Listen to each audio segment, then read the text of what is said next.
बहुत अच्छी गई, हमें अच्छा लगा। इन्होंने कहा जैसे सती माता जल करके समाप्त हो गई तो शंकर जी स्वयं नहीं गए। लेकिन नाम की दृष्टि से यदि देखोगे तो ये कह सकते हो कि शंकर जी स्वयं नहीं गए, लेकिन आध्यात्म की दृष्टि से देखोगे तो फिर निर्णय ये मिलेगा कि शंकर जी ही गए। सती जली तो वीरभद्र तो केवल नाम है, लेकिन वास्तविकता में वीरभद्र है कौन? देखिए, जैसे भगवान विष्णु के 24 अवतार हैं, ठीक वैसे ही शंकर जी के 19 अवतारों में एक अवतार वीरभद्र का भी है। तो जब वीरभद्र शंकर जी के ही अवतारी है, वीरभद्र शंकर जी के ही अवतारी है, तो एक रूप से भगवान शंकर ही राजा दक्ष की यज्ञ में, जैसे उदाहरण समझ लो, समुद्र मंथन जब हुआ मंदराचल से मथानी मथने लगा तो समस्या ये थी कि नीचे कोई आधार नहीं था, तो मंदराचल पर्वत डूबने लगा।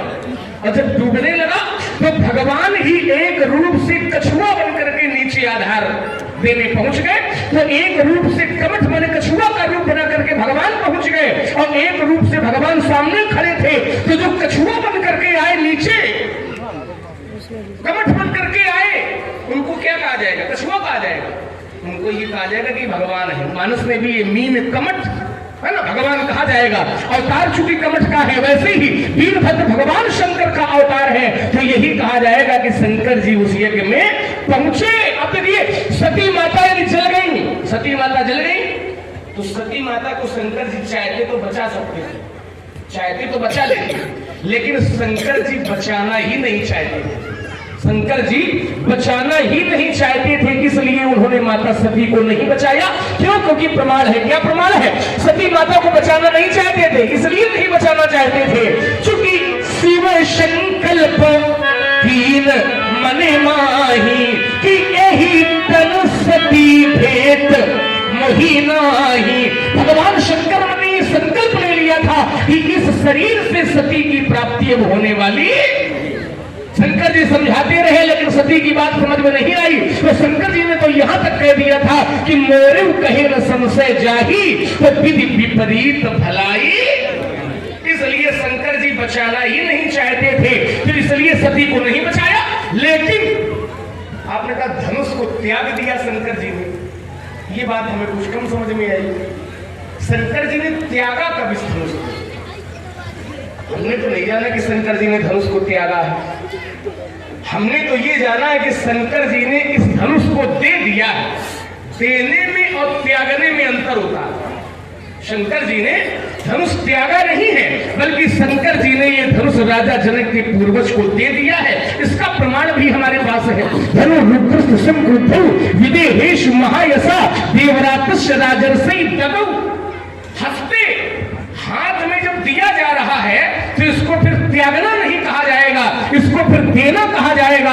तो जब शंकर जी ने त्यागा नहीं है तो मेरी बात वही है जहां आपने कहा था कि ये स्तंभ है, जड़ है, चेतन है, तो हमने ये कहा था जब भगवान भक्त के लिए खंभे से प्रकट हो सकते हैं और शंकर जी को धनुष को बचाना होता तो शंकर जी धनुष से प्रकट, क्योंकि भगवान को कड़कड़ में व्याप्त है। एक चौपाई कहकर के मैं अपनी बात प्रमाणित करता हूं और आपकी बात सुनना चाहूंगा।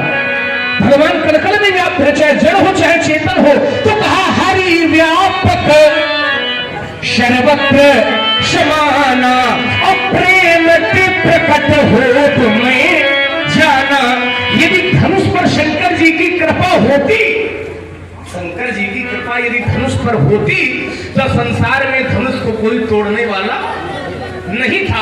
और जब शंकर जी, यही तो मेरी बात है, शंकर जी जिसको बचाना चाहेंगे उसको कोई मार नहीं सकता है, और शंकर जी जिसको मारना चाहेंगे उसको फिर कोई बचा, क्योंकि शंकर जी महाकाल है।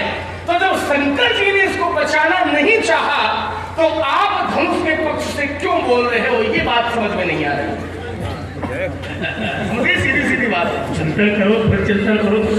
अब चिंतन देव में तो चिंतन करें। अच्छा, भगवान शंकर जिसे मारना चाहते वो मर जाता, हमने तो यही जाना। तो भगवान शंकर तो गणेश को भी मारना चाहते थे कि ये समाप्त हो जाए, तो समाप्त हुए गणेश? कहाँ समाप्त हो गए? समाप्त समाप्त का अर्थ ये होता है कि जिसके शरीर में पुनरावृत्ति ना हो, पुनर्जन्म ना हो। हाँ, वो मरे थोड़ी थे, उन्होंने प्रयास किया, सफलता नहीं मिली। समस्या ये है कि उनको वही करना पड़ा तो नहीं चाहते थे। तो वैसी गणेश के कंठ पर अपने त्रिशूल का प्रहार उन्होंने किया, ये सत्य है, कट गया, ये भी सत्य है। लेकिन ईमानदारी से बताओ, क्या शंकर जी को जोड़ना नहीं पड़ा? थोड़ा विषय बदल जाएगा। विषय नहीं बदलेगा, क्योंकि जिसको शंकर जी मारना चाहते हैं उसको कोई बचा नहीं सकता। शब्द ये लगा, बिल्कुल लगा ना, इसीलिए मैंने शब्द रखा। जैसे मान खाता चाहते थे कि ये मर जाए, लेकिन नहीं मर सकता था। जैसे भस्मासुर शंकर जी चाहते थे क्या कि मर जाए, भस्म हो जाए, लेकिन स्वयं नहीं कर पा रहे थे। अच्छा, ये बात का है कि यही बात है ही है। अगर शंकर जी ने वरदान दे दिया था और वो जिसके ऊपर हाथ रखेगा वही भस्म हो जाएगा, अच्छा वो शंकर जी के पीछे लग गया तो फिर किसने बचाया? फिर भगवान विष्णु ने मोहिनी का रूप बनाया। विचार करो, भगवान ने विष्णु ने मोहिनी का रूप बनाया और उस मोहिनी के रूप में शंकर जी के प्राण बचाया। थोड़ा गड़बड़ है महाराज यहाँ। न गड़बड़ है तो उसको देखो, जब तक हम गड़बड़ नहीं देंगे तुमको तब तक मिलाओगे क्या? नहीं, केवल इतना कहना चाहते हैं कि आपने कहा भगवान विष्णु ने मोहिनी का रूप बनाया, लेकिन मोहिनी का रूप नहीं बनाया भगवान विष्णु ने। अच्छा, वहां से जोड़ रहे हो, वहां से जोड़ के हम ही आ जाएंगे। अब रूप वही है, कहाँ आ जाओगे? मोहिनी का रूप तो भगवान ने अमृत और शीश बांटने के समय, मदिरा के समय। अगर पार्वती से जोड़ना चाहोगे, पार्वती से नहीं, कहाँ जोड़ोगे? भगवान विष्णु ने भस्मासुर को भस्म करने के लिए कौन सा रूप बनाया? अब ये चिंतन तुम्हारा इसमें क्या है? तुम्हारा चिंतन तो आ गया मोहिनी का रूप। हाँ, तो तुम्हारे काम मोहिनी का रूप अमृत बांटने के समय भगवान ने बनाया, लेकिन भस्मासुर को भस्म करने में 3 स्थान ऐसे हैं जहाँ भगवान ने रूप बनाया। अच्छा, एक नारद के समय, कौन पुराण से बोल रहे? अरे अब देखते जाओ को पुराण है। नारद के समय मोहिनी का वहां न जाओ, वहां जहाँ पर तुम जा रहे हो माया दिवस नहीं, हम केवल वहीं पर भस्मासुर को भस्म करने में कौन सा रूप बनाया? तुम्हारा इसमें चिंतन हमें दो तो जरा पकड़े सो क्या? हमारा चिंतन तो ये है कि भस्मासुर को श्रीमद् भागवत के अनुसार भस्मासुर को भस्म करने के समय भगवान विष्णु ने बटुक ब्रह्मचारी का रूप बनाया था।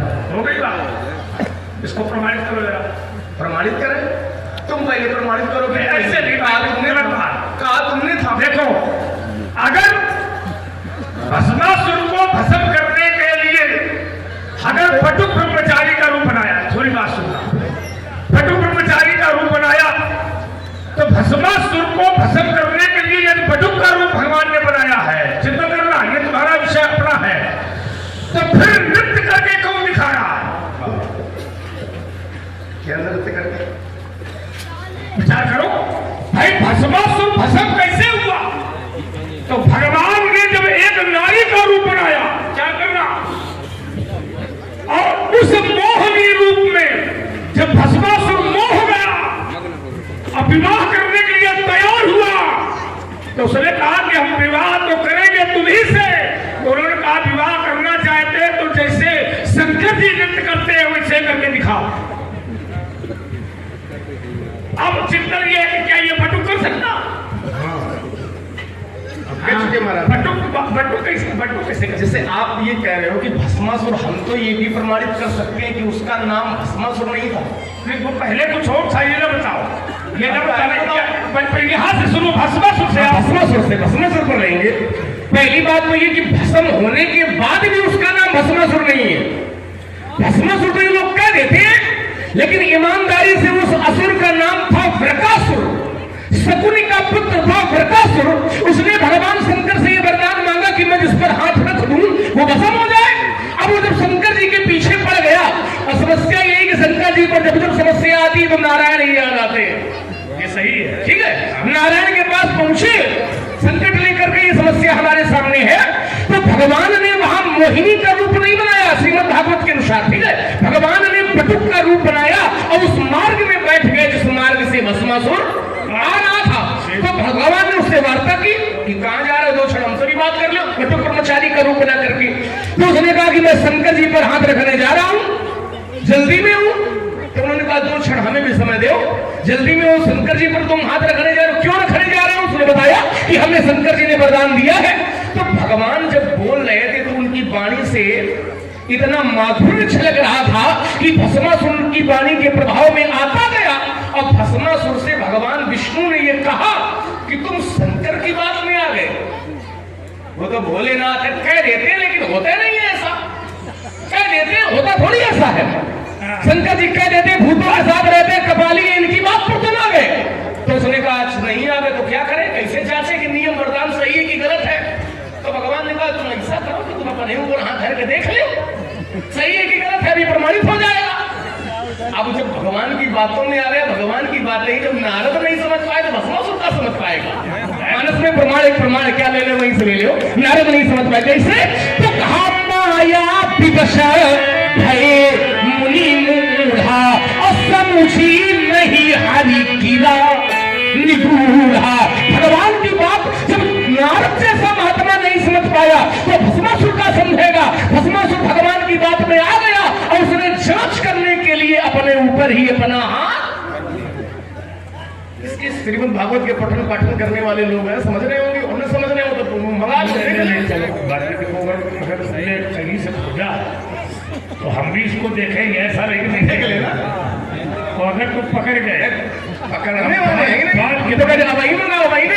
हाँ, तो अगर हम ये नहीं कह रहे कि नहीं होगा, अगर तुम नाम लेते हो पुराण का, तो हाँ, पुराण का अगर नाम लेते हो तो हमारे हृदय में सम्मान है, क्योंकि हम ब्राह्मण हैं और पुराणों का सम्मान करना हमारा धर्म है। आपने जो चिंतन किया हो सकता है, नहीं मैं कह रहा नहीं हो सकता है। अब जरा चिंतन इसमें करिए। एक चिंतन तुमने और दिया था जी, तुमने कहा कि परशुराम जी काहु न को सुख दुख कर दाता, निज कृत कर्म भोग सब दाता। ये चौपाई में छोड़ में पड़ी थी धामी। तो इसमें चिंतन मेरा व्यास आया कि एक व्यक्ति ने बाण मारा था जिसका नाम था सबभेदी, और शायद मुझे लगता है कि वो माता पिता उसके अंधे थे, शायद तो मैं शायद लगा रहा हूँ इसलिए कि किसी को कष्ट मिला हो, बात बीमारी हो जाए। अच्छा, शायद मारने वाला शायद तुम्हारे घर से हो,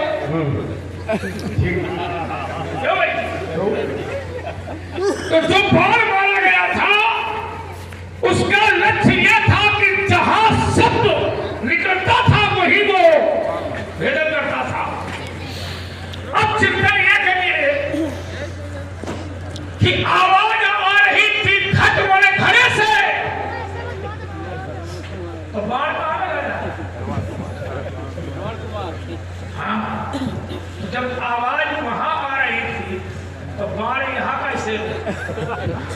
दूसरा कर्म किया किसी और ने, अब होगा किसने? जिसके बाण लगा उसने। इसके बाद जिनको वो कंधे में लिए घूम रहा था उन दोनों ने, भाई जिसका एक पुत्र हो और उसको कोई मृत्यु दंड दे दे, हमारे बाण मार दे, वो मर जाए, भोगेगा अंधे और भोगेगा।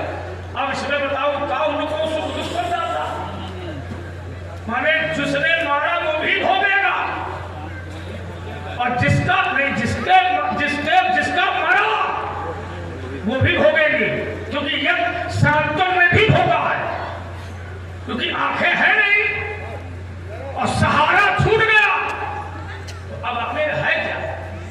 और जिसके पास हाथ हो, पैर हो, पूरा शरीर हो और उसकी दोनों आंखें टूट जाए, क्या है? तो ज्ञानावती ने भी भोगा, शांतों ने भी भोगा, श्रवण तो चले गए, और जिसने मारा था वो तो बहुते भोगेगा। हमें ये श्राप नहीं दे रहा है, ये श्राप शांतों ने दिया है। तो फिर ये अर्थाली कैसे लागू होती है? चौपाई काहु न को सुख दुख करता था और निज कृत कर्म करने वाला कोई, भोगने वाले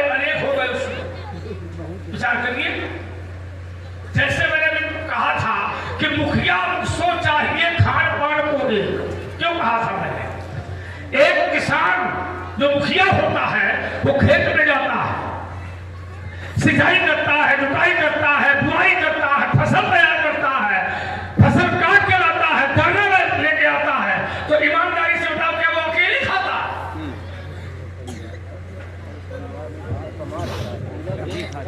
अकेले खाता है वो? किसको किसको खिलाता है ये समझ में लगा।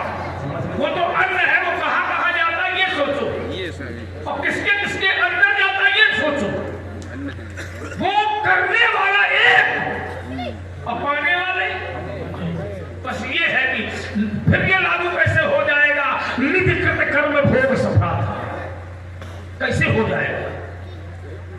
फिर एक पिता, और एक बात है ये बराबरी की, देखो संसार